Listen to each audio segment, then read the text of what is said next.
The Middle Ages began when the Western Roman Empire fell in the 5th century. This period lasted for hundreds of years. Without the Romans to provide protection, medieval Europe became a violent and dangerous place. Frequent foreign invasions by Vikings, Magyars, Muslims, and other raiders weakened European rulers so that they could not maintain law and order. Seizing the opportunity, wealthy nobles seeking to expand their power and land holdings began fighting one another for territory. Out of this chaos emerged a new political and social system called feudalism. Because European kings weren't strong enough to control the battling nobles who were challenging their power, they struck a deal with them instead. In a formal ceremony, a monarch would give a noble a fief, or grant of land. The monarch also promised to protect the noble. In exchange, the noble swore an oath of loyalty, vowing to be faithful to his lord, the monarch, and to supply him with armed warriors and other services. Through this feudal contract, the noble became the vassal of a king or queen. The monarch's vassals became lords themselves by subdividing their fiefs and acquiring vassals of their own. Like their overlords, these lesser nobles had to publicly promise their loyalty and support in return for land and protection. Often the same man was both lord and vassal, lord to a less powerful noble below him, and vassal to a more powerful noble above him. Feudal society had a strict social order. The monarch was at the top. Directly below him were the upper nobility.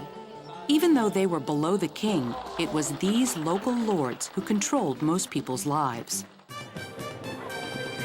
The social hierarchy continued down through the rest of society. Just under the nobility were the knights, mounted warriors who did battle for their lords. Nobles also sometimes hired men-at-arms, soldiers who had the same equipment as knights, but not their social standing. The peasants were at the bottom of the social order. They were generally poor, uneducated laborers who lived and worked on the land owned by the nobles. The peasants were the economic backbone of society, growing the crops and producing the other goods that everyone needed.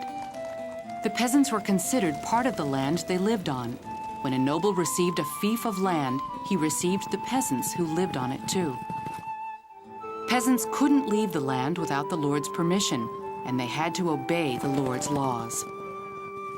They also had to work for the lord, farming his lands and giving him regular payments of what they produced.